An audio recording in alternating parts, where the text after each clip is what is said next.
like this? Because here's the thing. When a word is put into action with emotion, what can it produce? It's not rhetorical. What is it? Results. Results. Anything else? Outcomes. Outcomes. Results and outcomes. That's what we're here for today. This whole one-word philosophy, I'll tell you, it's not mine. It is Jon Gordon. He's an international best-selling author, and you'll see that's his book. And he co-authored it with Britton, as well as Jimmy Page. Now Jimmy Page, just don't go back to the rock star thing. He is a rock star, but both of them actually work for the Christian Fellowship, or Athletes of Christian, Christian Fellowship for Athletes. No, what am I getting at? Is that what it is? Christian? Yeah, I'm asking you who's Jewish. Anyhow. Fellowship of Christian Athletes. I got it. Yay. I knew I would. Those words, they jumble too. But again, it's these folks have done it with their family members, and now they're taking it across the nation. A program similar to this. I know Jon Gordon, he worked with BMW, and all of the workers wrote their one word on a BMW. Well, I'm sorry, folks, we don't have a BMW, but we do have campuses. All right, so you don't have to take my word for it. You heard it from Jon. He's a very convincing man. He has lots of great books. Energy Bus is by far my favorite. If you're looking to add a new book to your collection, not only the one word, but the Energy Bus is really good too. So this is why you're going to succeed, right? Positive affirmation. This is why you're going to succeed. Today, you're going to learn how to look in, look up, and look out. Jon will explain that a little bit more in another clip. Apply the Start Now model. This is one that I developed. We do it, we implement it, you will succeed. And then you're going to find a one-word partner. It might be somebody in this room, but it also might be someone in your family. It might be someone outside this office that you're going to experience this and like, oh my gosh, I wish Tommy was here. I'm just using Tommy. Because then you start to have that common bond as to, okay, we're going to do this. And you're going to share your victory speed bumps, and then you're just going to create a revolution, because you can by one word. That is beautiful, because I do encourage you to make it public, for one, but then also see how you can bring it back and implement in your areas. I delivered something for the coaches recently, and at the end I did say, pick your one word for the year. And just a little bit, not a full session like this. I recently reached out to her to see how is it going. She's like, I had all my student athletes do it. We are so on track for having the best season ever. See, you're all here and can be change agents. It's not where you are in the organization, well, I'm only this, or, well, I don't have time for that. Wah, wah, wah, wah. That's what you get from me.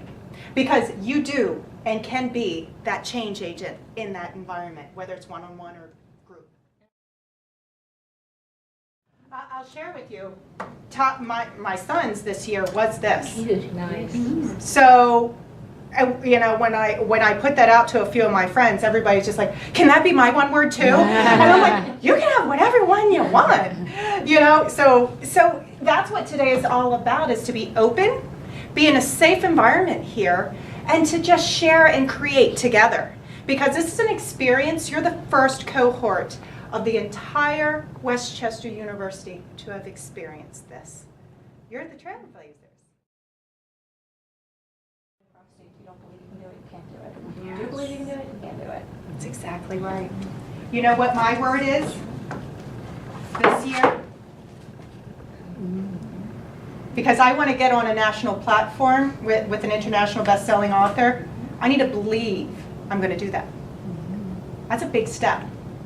So it's those goals as to, okay, you need to believe it, you need to commit to it, you need a plan for it. Bam, okay, class over, dismissed.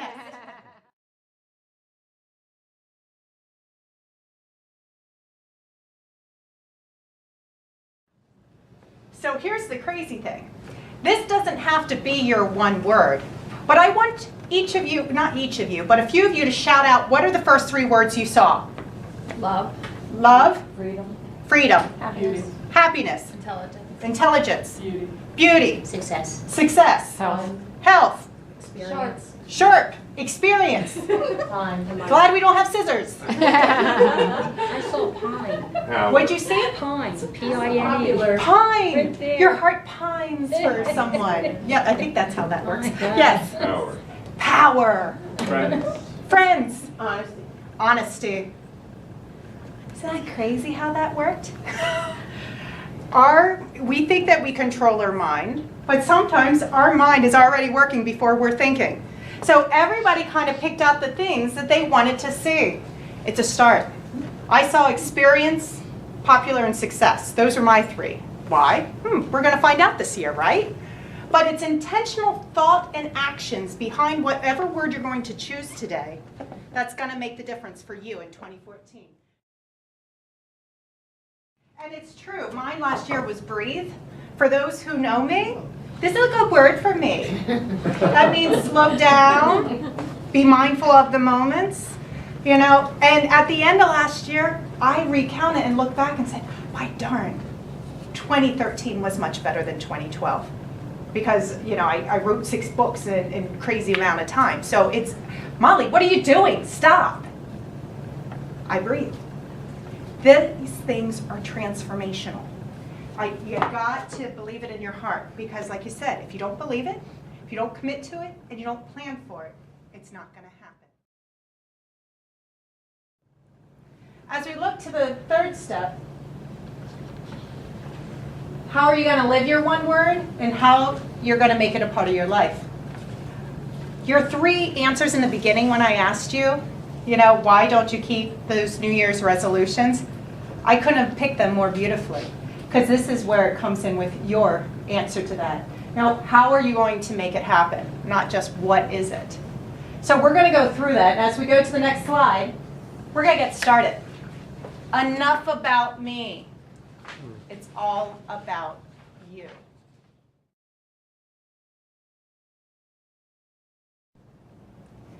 Were you able to bring that back now that you had 5 words or less? Are you able to narrow it down to 2 or less? Raise your hand. Okay, we're getting there. The last one is saying, and those who kind of narrowed it down to the top 2, this might do it for you. How many of you feel like you can find the support system somewhere? So now we're talking about the people that can help you live this word. Because that's another important thing. So often we think, we need to do this all by ourselves. We don't need to burden anybody with this, or we don't need to, No. Are you open to seeing what people out there to help you make this come to a reality? I call them people all the time to make certain things come true. You need to ask. All right. How many of you have one word? Okay. Willing to share it? Joy. Joy. Nice. Forgive. Forgive. Oh, I got chills on that one. I got my legs too. That is a good one. Maybe I need to change my word. I need to seek why I'm getting all that. What else? Excellence. Excellence. That's a good one. What else? I had a few over here. Yes, Steve? Impact. Impact. That goes with your power, right? You want to see that you're making a difference. Yes. Put that stamp on it. I like it. What else? Believe. Believe. Yep. Moment. Moment. Like that mindfulness, that moment, living in that moment. I like that. That's, yeah, if you like it, it's not copyrighted. Right, Steve?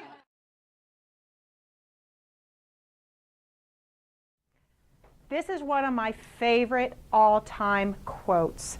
I actually got this quote at the last Martin Luther King Day celebration at my place setting, and I still have it on my desk. Again, how do you degunk? You surround yourself by this kind of stuff. So faith has taken the first step even when you can't see the whole staircase. Change, uncertainty, new things, all of this stuff has the capacity to take you off of living your one word if complete my sentence. You let it. I just told you a little bit about that stress activity, right? Next time you're going to be stressed, you're going to say, oh, remember what Molly said. Stress is good. Lots of us are faced with anxiety, the what ifs. And you should on yourself all the time. I should have done that. I should have done this. Just try to keep you awake. but look, you're all laughing. Isn't it great that when we look at mental clutter, isn't it great to find a way to laugh it off? Because it is a part of life. It's how we manage it. You just delivered the package of hope. That's beautiful.